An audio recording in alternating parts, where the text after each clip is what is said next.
Hai semua, selamat datang di channel Baca Saham. Pada video ini, kita akan membahas satu topik dengan judul berikut ini. Tapi seperti biasa, semua pembahasan bukan rekomendasi dan hanya informasi. Ingat, kerugian kamu tanggung sendiri ya. Pada video ini, kita akan membahas beberapa saham yang memiliki cum-date dividen pada tanggal 5 hingga 8 Juni tahun 2026. Kita akan coba lihat dari beberapa aspek utamanya.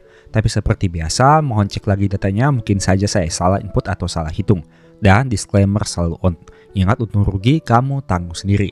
Kita masuk kepada saham pertama dengan cum-date tanggal 8 Juni, yaitu saham MPMX. Ini menarik karena kamu bisa lihat datanya di sini.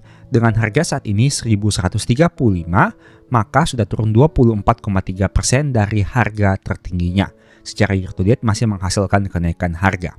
Untuk labanya di Q1 tahun 2026 dibandingkan periode sebelumnya masih mengalami pertumbuhan sekitar 7,45%. Dengan PBV 0,81 kali yang artinya harga sahamnya masih di bawah dari modal per lembar sahamnya. Harga saham 1100-an, modal per lembar 1400-an. Dan untuk dividen 170 yang akan dibagikan nanti, yieldnya sekitar 14,98%. Atau mungkin bisa kita bulatkan menjadi 15%. Apabila dengan mengandalkan untuk laba yang naik 7,45% di Q1 dan kita asumsikan hal itu terjadi secara tahunan, maka diproyeksikan yield bisa menjadi 16% di tahun depan. Tapi rasanya masih terlalu dini untuk melakukan proyeksi dividen di tahun 2027. Jadi kita fokus saja kepada angka dividen yield saat ini.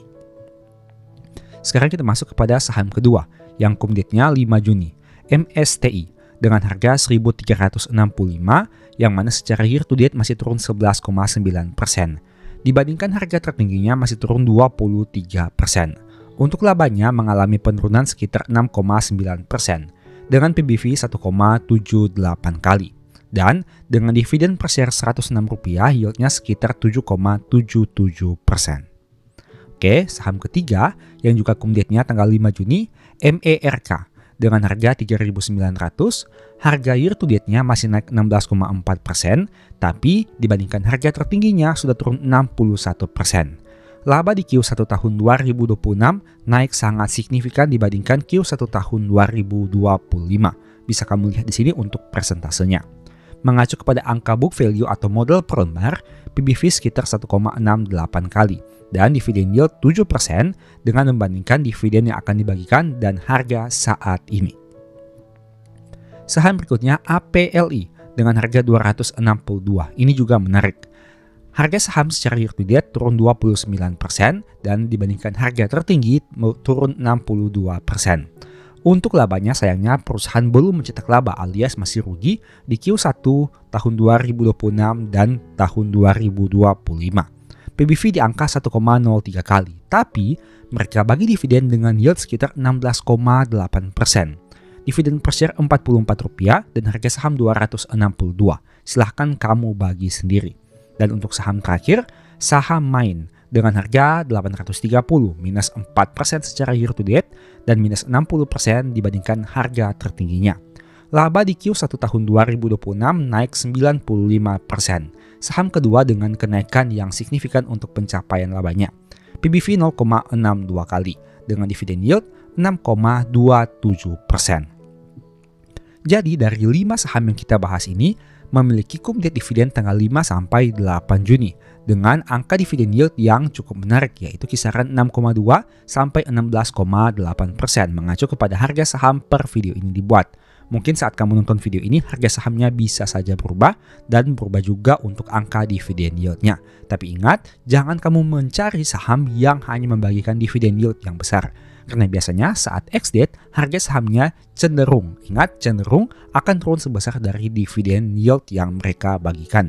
Meski begitu, selalu mempertimbangkan potensi profit dan risiko yang siap kamu hadapi. Jangan hanya lihat kondisi sesaat, tapi pertimbangkan bagaimana jika harga sahamnya turun. Apakah kamu bisa berani untuk hold dalam jangka panjang ataupun melakukan averaging down, ataukah kamu harus melakukan cut loss. Dan dari 5 saham yang kita bahas ini bisa kamu lihat ada 2 saham yang PBV-nya di bawah 1 kali. Silahkan kamu bandingkan dari sisi dividen yield maupun dari sisi valuasi. Begitu juga dengan pencapaian labanya di sini, silahkan kamu lihat juga dan untuk harga sahamnya. Semoga video ini bisa memberikan manfaat baru kepada kamu. Dan sebagai informasi juga, sebelumnya saya sudah membuat satu video yang mungkin bisa berguna. Nonton hingga selesai agar mendapat pemahaman yang utuh. Pada video ini kita akan membahas satu lagi konsep dari dividen investing. Berhubung fenomena ini dengan penurunan harga saham yang drastis, dividen investing menjadi lebih terkenal. Apalagi dengan kondisi pada saat ini adalah musim dividen di mana banyak saham-saham yang membagikan dividen. Dan selain itu, ada beberapa saham yang karena harganya turun drastis, angka dividen yield menjadi lebih tinggi. Dan hal itu tentu menjadi menarik untuk dividen investing. Kita akan membahas beberapa poin pentingnya, tapi ingat, semua pembahasan ini bukan rekomendasi dan hanya informasi saja. Dan silakan kamu cek lagi datanya, mungkin saja ada salah input atau salah hitung. Kita masuk kepada poin pertama. Kita belum tentu dapat capital gain setiap tahun, tapi jika lihat sahamnya tepat, kita hampir pasti dapat dividen setiap tahun. Ini merupakan pro dan kontra dari sudut pandang capital gain maupun dividen. Untuk mendapatkan capital gain, kita harus melakukan dua aspek. Yang pertama, kita harus melakukan pembelian dan kemudian kita harus melakukan penjualan.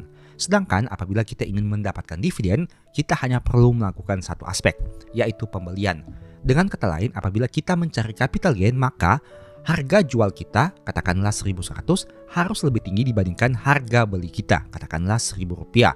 Barulah kita memperoleh capital gain kurang lebih sekitar selisihnya atau Rp100 dengan tidak memperhitungkan untuk aspek pajak, fee, dan lain sebagainya. Sedangkan untuk aspek dividen kita hanya perlu melakukan satu langkah, yaitu melakukan pembelian dan jangan menjual sahamnya hingga saat cum date-nya. Katakanlah misalkan dividennya 10% alias Rp100, angkanya sama. Itu artinya dengan harga Rp1.000 kita akan memperoleh dividen Rp100.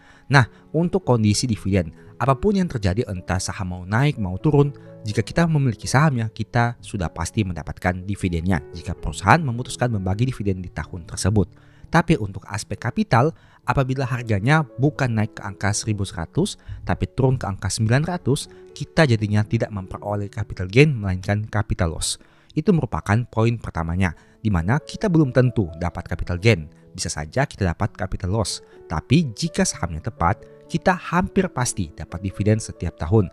Entah kamu beli di harga 1.000, entah kamu beli di harga 900, entah kamu beli di harga 1.100, berapapun harga kamu membelinya, kamu tetap dapat dividen asalkan masih punya sahamnya. Tapi ingat, ada tanda kutip di sini. Saya mengatakan hampir pasti, bukan 100% pasti. Artinya tentu saja capital gain itu tidak pasti, dividen juga meskipun cenderung lebih stabil tapi belum pasti juga kita peroleh. Karena apabila perusahaan memutuskan untuk tidak bagi dividen tahun tersebut, kita juga artinya tidak memperoleh dividen. Untuk itu sangat penting bagi dividen investing melihat historical pembagian dividen perusahaan. Di sini saya menampilkan dua saham yang berada pada satu industri yang sama, tapi yang satunya di sebelah kiri ini konsisten membagi dividen. Kamu bisa lihat data dari aplikasi Stockbit ini. Sejak tahun 2009, 10, 11, 12, 13, 14, 15, 16, 17, 18, 19, 20, 21, 22, 23, 24, 25, dan terakhir 2026, mereka konsisten bagi dividen. Artinya meskipun saat krisis sekalipun, katakanlah dengan tahun buku 2020 yang dibagi di tahun 2021, mereka tetap konsisten bagi dividen meskipun memang angkanya mengalami penurunan dibandingkan tahun sebelum krisis. Sekarang kita bandingkan dengan saham di sebelah kanan ini. Dia juga membagi dividen pada tahun 2019, tahun 2020, tapi pada tahun 2021 sempat absen bagi dividen. Kemudian di tahun 2026, perusahaan juga memutuskan untuk tidak bagi dividen. Dengan kata lain, adanya absen 2 kali dalam beberapa tahun terakhir untuk pembagian dividen. Jadi itulah kenapa saya mengatakan kata hampir, bukan 100% pasti. Karena dividen juga itu tetap ada risikonya, yaitu entah dari sisi perusahaan tidak bagi dividen ataupun angka dividen per share-nya mengalami penurunan. Poin kedua, dibandingkan sibuk jual beli saham untuk incar capital gain yang belum pasti setiap tahun, lebih nyaman punya target yang lebih jelas dengan proyeksi dividen. Maksudnya seperti ini. Katakan misalkan harga saham di angka 5.000, dividen 500, artinya yield sekitar 10%. Nah, dengan angka ini artinya kita mengeluarkan modal Rp5.000 untuk mengincar dividen Rp500. Seperti yang saya katakan tadi pada poin sebelumnya, apabila perusahaan konsisten membagikan dividen setiap tahun dan angkanya cenderung stabil, maka kita bisa lebih mudah untuk memproyeksikan target dividen. Katakanlah dengan kondisi yang sama, angka dividen per share-nya tidak mengalami kenaikan atau penurunan. Kita abaikan kenaikan, kita abaikan penurunan. Itu artinya di tahun pertama kita dapat dividen 500. Di tahun kedua total dividen yang kita terima sudah menjadi 1000, di mana 500 di tahun pertama ditambah 500 di tahun kedua. Di tahun ketiga menjadi 1500, tahun keempat jadi 2000 dan seterusnya dan seterusnya. Dengan kata lain, modal 5000 yang kita keluarkan pada tahun ke-0 akan balik modal di tahun ke-10. Entah dengan kondisi seperti apa, entah kita capital gain atau kita capital loss, tapi pada intinya dividen yang kita terima jika diakumulasi menjadi Rp5.000. Itulah yang mengatakan kenapa lebih nyaman punya target yang jelas dengan proyeksi dividen. Artinya meskipun kita tidak tahu kita dapat capital gain atau capital loss, tapi dari sisi dividen, jika angkanya cenderung stabil dari tahun ke tahun, kita bisa lebih mudah untuk memiliki target dalam jangka waktu yang lebih panjang. Memang dengan yield 10% dan tidak melakukan compounding, maka pengembalian dananya menjadi 10 tahun. Tapi angka 10 tahun dari aspek dividen itu cenderung lebih stabil dibandingkan kita melakukan akumulasi capital gain atau capital loss. Katakanlah, di tahun pertama kita memperoleh capital gain 500, sama seperti dividen yang kita terima. Di tahun kedua capital gain kita naik berkali lipat, katakanlah misalkan menjadi Rp2.000 secara akumulasi portofolio. Tapi di tahun ketiga kita mengalami kerugian alias capital loss, turun lagi ke angka Rp1.000. Dengan kondisi ini, angka capital gain dan capital loss kita akan fluktuatif naik turun setiap tahun. Sehingga pada intinya, apakah di tahun ke-10 ini kita bisa mencapai angka capital gain dengan nominal Rp5.000 seperti harga saham atau harga modal kita di awal. Kembali lagi, setiap orang punya kenyamanannya masing-masing. Ada mungkin yang nyaman dengan akumulasi dividen, tapi ada juga yang lebih menantang, yang lebih tertarik dengan akumulasi capital gain atau loss. Tidak ada yang salah dan tidak ada yang benar. Ini hanya merupakan sudut pandang dan skenario dari dua metode ini. Oke, untuk poin ketiga, compounding dividen cenderung lebih jelas dibandingkan compounding capital gain. Ini masih berkaitan dengan poin kedua tadi, di mana apabila kita memperoleh dividen dengan akumulasi yang sama setiap tahun, katakanlah Rp500 per lembar saham dari tahun ke-1 sampai tahun ke-10, maka kita bisa lebih mudah untuk menghitung berapa besar compounding dividen yang bisa kita lakukan untuk setiap dividen yang kita terima. Dengan kita menerima dividen 10%, artinya ada alokasi dana tambahan 10% setiap tahun yang bisa dilakukan untuk pembelian saham. Sedangkan untuk akumulasi capital gain atau loss bagaimana? Sama seperti tadi, bisa lebih tinggi, bisa juga lebih kecil. Jika kita memperoleh capital gain yang jauh lebih besar dibandingkan dividen yang kita terima, artinya compounding capital gain kita bisa jauh lebih besar. Bukan Rp500 per lembar, melainkan bisa 10.000, bisa 5.000, bisa 2.000, 3.000 dan lain sebagainya. Tapi ingat, itu berlaku untuk sisi sebaliknya juga. Apabila kita mengalami capital loss, artinya modal yang dikeluarkan menjadi berkurang dan bukan bertambah. Itulah merupakan 3 poin terkait dividen investing yang mungkin bisa kamu pertimbangkan apabila kamu tertarik dengan metode ini. Ingat, tidak ada satu metode pun yang 100% pasti untung, karena dividen juga memiliki resikonya. Artinya, jika kamu sudah memutuskan untuk membeli saham, kamu sudah siap dengan konsekuensi dan resiko yang siap kamu hadapi. Karena ingat, untung rugi kamu yang tanggung sendiri. Saya hanya menampilkan beberapa data, skenario maupun dari sudut pandang terkait dividen investing yang mungkin bisa kamu pertimbangkan. Jika nyaman dengan strategi ini silakan jalankan, jika tidak nyaman silakan gunakan strategi kamu masing-masing. Terkadang ada orang-orang tertentu yang mana lebih nyaman memiliki target yang jelas meskipun cenderung lebih stabil, angkanya cenderung lebih kecil, tapi mereka tahu berapa besar persentase mereka akan balik modal dan berapa tahun mereka akan balik modal.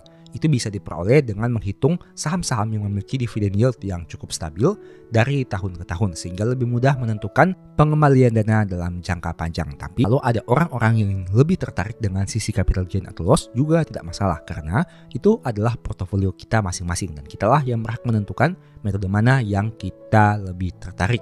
Ataupun ada juga ingin melakukan kombinasi dari dua metode ini, dipersilahkan. Demikianlah pembahasan singkat pada video ini. Selalu ingat bahwa semua saham dan pembahasan yang ditampilkan bukan rekomendasi dan hanya bersifat edukasi.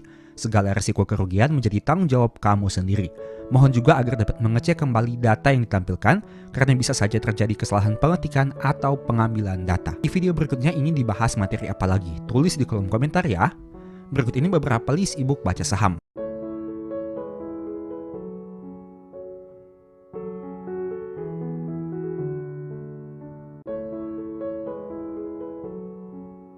info pembelian silahkan chat saja pada nomor WA yang tercantum pada video kali ini.